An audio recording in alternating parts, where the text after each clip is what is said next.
Growing up, I learned early that love in my family came with terms and conditions, none of which I could ever meet. My name is Emma, and I'm 29 years old. For most of my life, I was the invisible daughter, the spare tire, the background character in a household where my younger sister, Ashley, was the center of the universe. From the moment she was born, it was as if my identity ceased to matter. Every birthday cake was her favorite flavor, even on my birthday. Every vacation was tailored to her preferences. Every fight, every conflict somehow, I was always at fault. If Ashley accused me of something, my parents believed her without hesitation. If I tried to defend myself, even with evidence, they'd downplay it or twist it into a reason to punish me. I remember once when she broke Mom's favorite vase and blamed me. I was grounded for 2 weeks. When I broke down crying, begging them to believe me, my dad just said, "Stop trying to make your sister look bad. You always do this." Eventually, I stopped trying. I became the kind of child who excelled quietly. Straight A's, honor roll, even a blue ribbon in the school science fair, none of it was acknowledged. My certificate sat folded in my backpack, while Ashley's participation ribbon in a dance recital was framed and hung in the hallway. When I asked why, Mom just smiled and said, "You know we're proud of you, but Ashley really tried her best." By the time we were teenagers, the gap between us was a canyon. Ashley had no friends, she alienated most people with her entitled attitude, but somehow I was the one my parents isolated. When I made friends, she'd accuse them of being bad influences, and suddenly I wasn't allowed to see them anymore. "Why can't you be more like your sister?" my mom would sigh.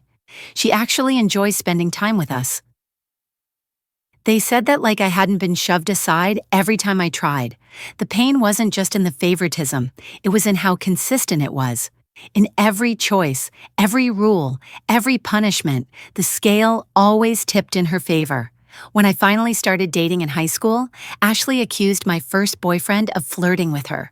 Without asking questions, my parents banned me from seeing him.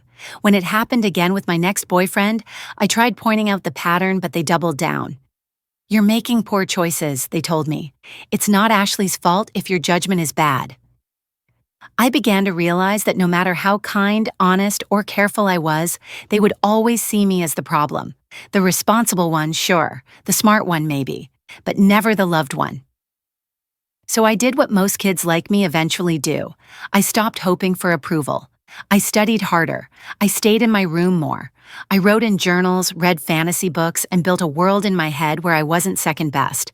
It was the only place I felt seen. Looking back, I know what I was dealing with. Textbook favoritism, emotional neglect, and a system that gaslighted me into believing that maybe, just maybe, I deserved it. But the truth? I didn't. And one day, I would find a way to make them see that too. By the time I hit my senior year of high school, I had given up on the idea of having a supportive family. My home wasn't a safe place. It was a spotlight pointed at Ashley and a shadow I was expected to shrink into. So I made a quiet decision college would be my escape. Ashley had graduated a year before me. She barely scraped by with SAWS, got into a second-rate college, and somehow my parents celebrated her like she'd made the dean's list at Yale. They promised to pay for everything: tuition, books, even rent for her off-campus apartment. "It's a big step," Mom said with pride. "She needs to feel secure." But when it was my turn, Mom sat me down at the kitchen table and explained, with fake tears in her eyes, that they just didn't have the money for my college. "With your sister in school, things are tight. Maybe you can wait until she finishes and then we'll see." I didn't cry. I didn't argue. I simply nodded, thanked her for being honest, and walked away. What she didn't know, what none of them knew, was that I had been preparing for this moment for years. I'd been studying like my life depended on it, because in a way, it did. I knew I wouldn't get help, so I built my future alone. I applied to scholarships, I researched grants, I talked to my school counselor behind their backs and stayed late to fill out FAFSA forms by myself. And I got one a full ride. Tuition, housing, books, everything covered. I still remember the day the letter arrived. It was spring, the air was warming up, and the mailbox felt like it was vibrating in my hands. When I opened that envelope and saw the word "congratulations," I cried. Not because I was happy, but because it meant freedom. But I wasn't stupid. I knew that if I told them first, they'd find a way to ruin it. Ashley would whine and they'd pressure me to turn it down. So I posted it on Facebook with a big thank you to my loving parents for always supporting me.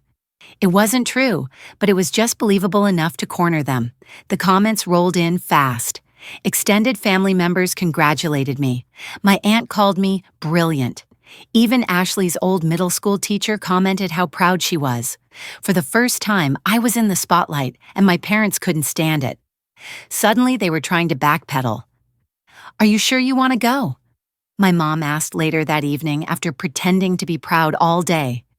"It's far. What if Ashley needs you?" Dad chimed in with, "Don't get too ahead of yourself. Your sister had a hard time adjusting. She's smarter than you and she still struggled." It was subtle, but the implication was clear.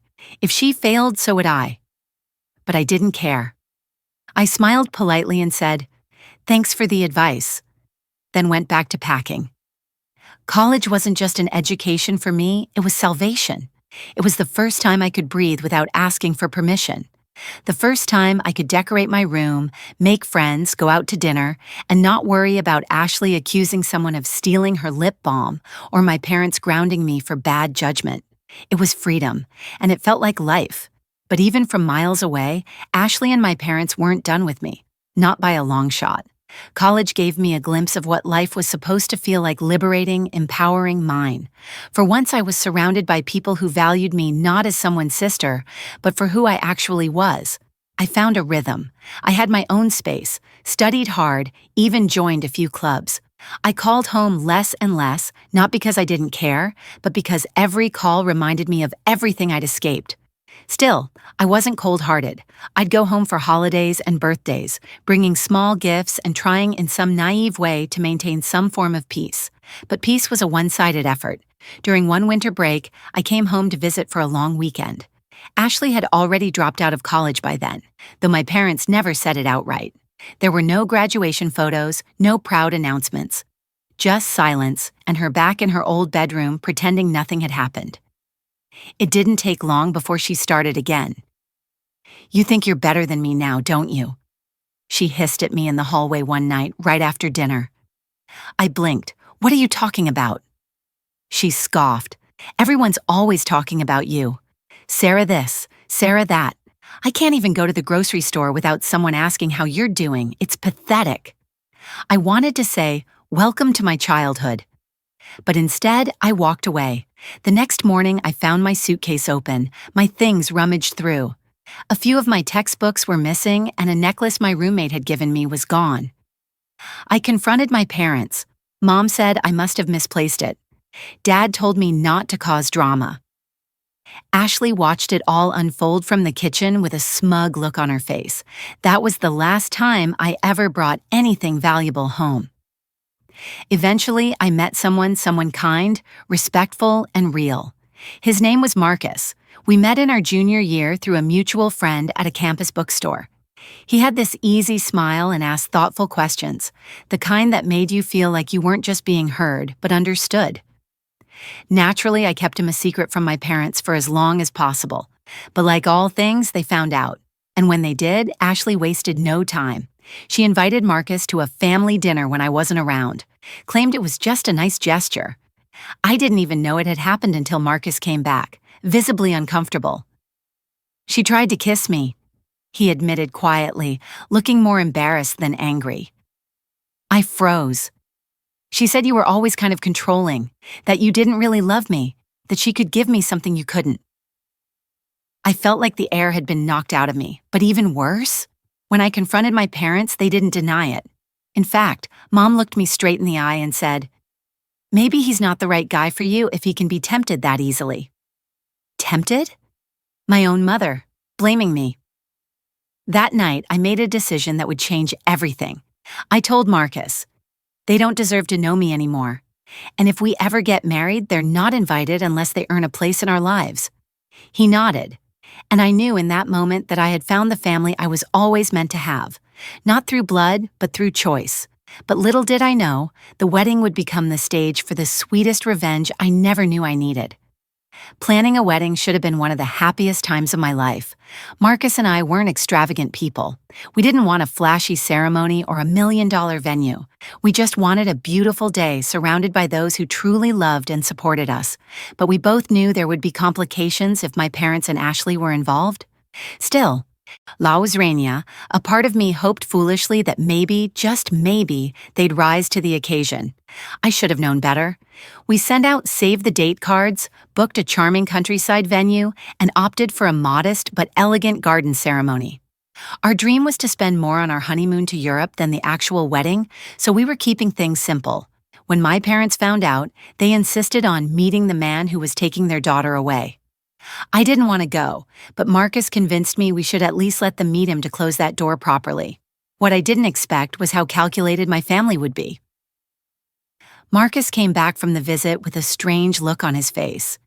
He sat me down and gently said, "You're not going to like this, but you need to hear it." He told me in detail that my parents had offered to pay for our entire wedding on one condition. Ashley would walk down the aisle in a white dress before me. They tried to pass it off as tradition, claiming it wasn't proper for the younger sister to marry first. They said Ashley deserved the experience of walking down the aisle, complete with pictures, applause, and her own cake. Marcus said they spoke as if this was a generous offer, as if they expected him to be thrilled. He wasn't, but instead of reacting in anger, he played along, pretended he'd consider it, because that's who Marcus is: strategic, composed. While I was on the verge of breaking down, he was already forming a plan. "They're not ruining this for us," he said, taking my hand. "They want to turn your wedding into her performance? Let's give them a stage and lock the doors before she arrives." And that's exactly what we did. Over the next few months, Marcus collaborated with my parents. He visited them without me, claiming I was too emotional and needed managing. He told them I was controlling, even paranoid, and that if I found out about Ashley's planned entrance, I'd freak out. He said it was better to surprise me. They believed every word, probably because that's the version of me they had always wanted to be true. Meanwhile, Marcus and I used their interference to upgrade everything. They paid for premium catering, expensive florals, and a luxury photographer, all because Marcus would tell them, "Sarah doesn't want this, but I just want to make her feel special." Ashley, of course, ate it all up. She was giddy, already referring to the wedding as our big day. I could barely believe it. She picked out her own gown. Not a guest dress, an actual white bridal dress. My mother sent her old veil to be restored for Ashley to wear. I wanted to scream, but I stayed silent, because revenge, when cooked slowly, is so much sweeter. We hired a private security guard, not one that would stand out, just a polite man in a suit with a list of approved guests. Marcus told the guard one thing clearly: do not let Ashley in once the bride has arrived. No matter what she says, no matter who she's with, she does not get in. The trap was set, and the day was drawing near. Our wedding day arrived crisp and clear, the sky painted in that perfect shade of early summer blue. I stood behind the garden archway, heart thudding like a drum inside my chest, not from nerves about marrying Marcus, but because I knew chaos was about to unfold. Our guests began to arrive around 3 p.m. friends, extended family, a few coworkers. Most of them had no idea what had been planned behind the scenes. I smiled, took deep breaths, and reminded myself that this day was mine, not Ashley's, not my parents'. Mine. At 3:45, our hired security guard took his position. Polite, professional, clipboard in hand, he was briefed thoroughly. Ashley would likely arrive uninvited and potentially in a wedding dress. His job was simple: don't let her in. Sure enough, at exactly 4:02, I got the text from Marcus's friend planted near the venue entrance. "Ashley just pulled up, white dress, full glam, it's happening." My chest tightened. I squeezed my bouquet tighter, exhaling slowly as planned. Everything had to appear natural. If we made a scene, they could spin it as my meltdown. But if they were shut down before the show began, then all they had was embarrassment. Inside, the prelude music played. Guests took their seats. My dad stood near the aisle, clearly expecting to escort Ashley first. He even pulled out his phone, likely preparing to film her grand entrance. But minutes passed. No Ashley. My friend, let's call her Kelly, texted me again. Security's got her stalled. She's yelling, parents are there too, it's a mess, but we're holding the line. Meanwhile, inside, I gave the nod to my bridesmaids. The ceremony began on time. My father looked confused, turning toward the entrance. His phone buzzed. He stepped aside to take a call. Then he just disappeared. I stepped out from behind the trellis, and the moment my foot hit the aisle, a wave of gasps and murmurs rippled through the crowd. My mother's face went pale. My aunt clutched her pearls. I saw cousins whispering, glancing between the entryway and me. No Ashley, no spectacle, just me. I walked alone, not because I was abandoned, but because Marcus and I agreed if my father chose Ashley over me, I would walk with my head high, on my own. But I wasn't alone for long. Marcus's dad stepped up, offered his arm with a proud smile, and together we finished the walk. At the altar, Marcus looked at me like I was his whole world, and in that moment, nothing else mattered. After the vows and the kiss, as applause filled the air, I finally allowed myself a private smile. Not because I'd won, but because I'd survived. Back at the reception, the drama continued outside. Kelly later told us that my sister had tried everything: tears, threats, even attempted bribery to be let in. She screamed that I was jealous, that Marcus was hers, that the wedding was supposed to be hers too. Security held firm. Eventually, the police were called not by us, but by my father, claiming we were stealing Ashley's moment. The responding officers listened to the security footage, reviewed the guest list, and simply said, "Sir, if you're not welcome, you'll need to leave." Ashley had to be physically escorted off the premises, kicking and crying, still in her knockoff Vera Wang. Inside, no one told me a thing. Not because they were hiding it, but because they knew. I already knew. And I was done with it. That night, Marcus and I danced under string lights, surrounded by people who cheered for us. We toasted, we laughed, we celebrated. For once, my story wasn't about what Ashley tried to ruin. It was about what I claimed for myself. My wedding wasn't perfect. It was better. It was mine. The morning after our wedding felt surreal. Not because I was waking up as a married woman, but because it was the first time in my life I felt truly free. Free from my parents' manipulation. Free from Ashley's shadow. Free from being the scapegoat. Marcus and I sat in our hotel room, sipping coffee in our robes, watching the sun pour through the window when his phone buzzed. It was a message from our security guard. "Just wanted to say congrats again. That was wild. Your sister was still screaming in the parking lot when I left. Hope you two had a beautiful night." I looked at Marcus, who raised his coffee cup like a toast. "To peace," he said with a grin, "and to you, finally getting the wedding you deserved."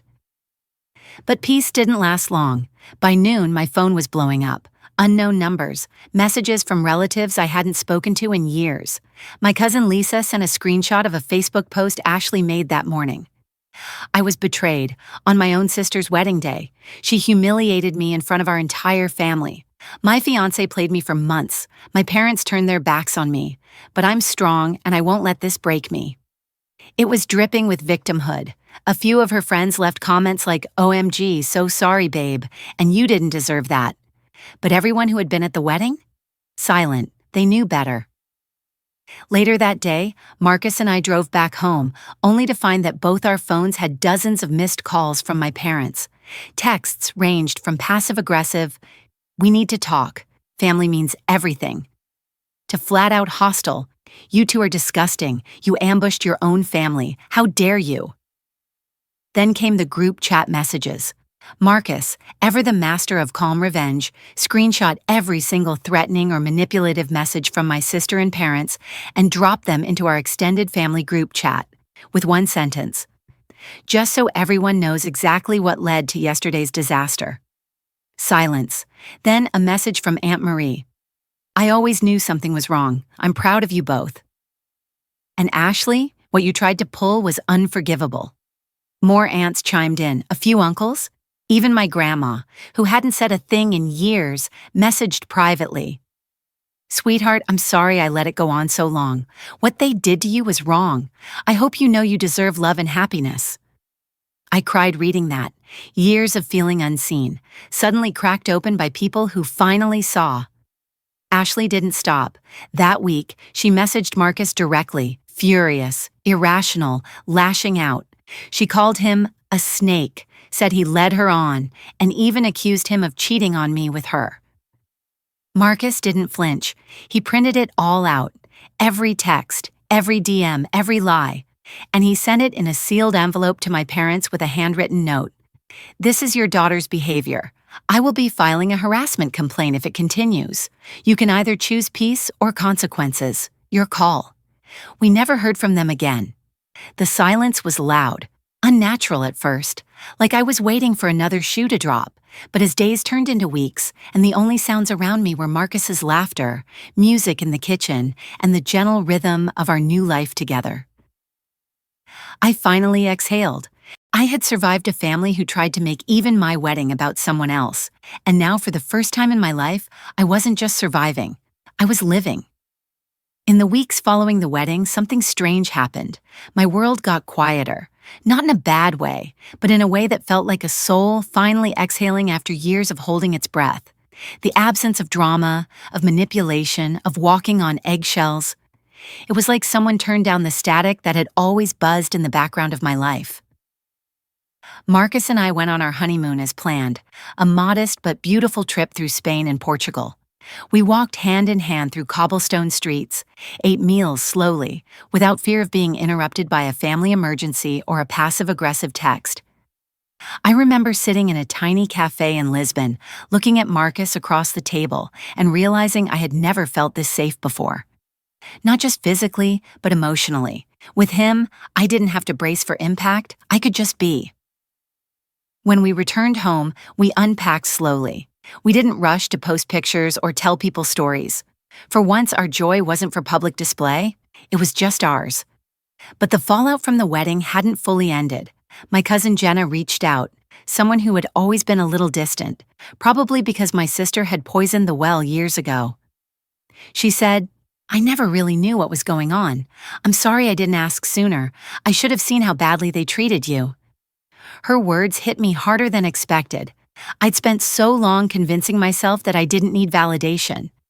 But hearing someone acknowledge the truth, it was a balm I didn't know I needed.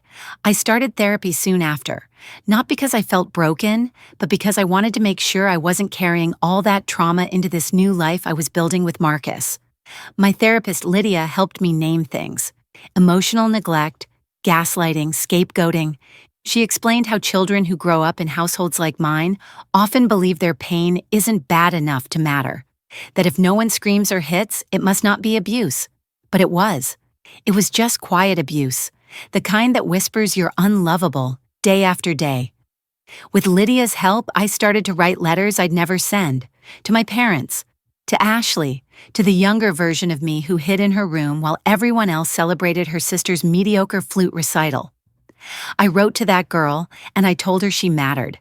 I started doing small things just for myself, buying fresh flowers on Fridays, wearing perfume even when I didn't leave the house, rereading old books that brought me comfort.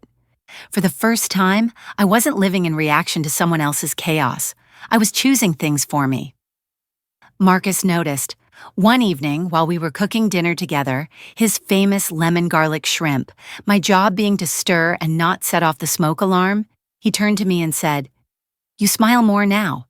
It's like your soul finally believes you're safe." I didn't reply. I just kissed him. Later that night, we got another message from Ashley.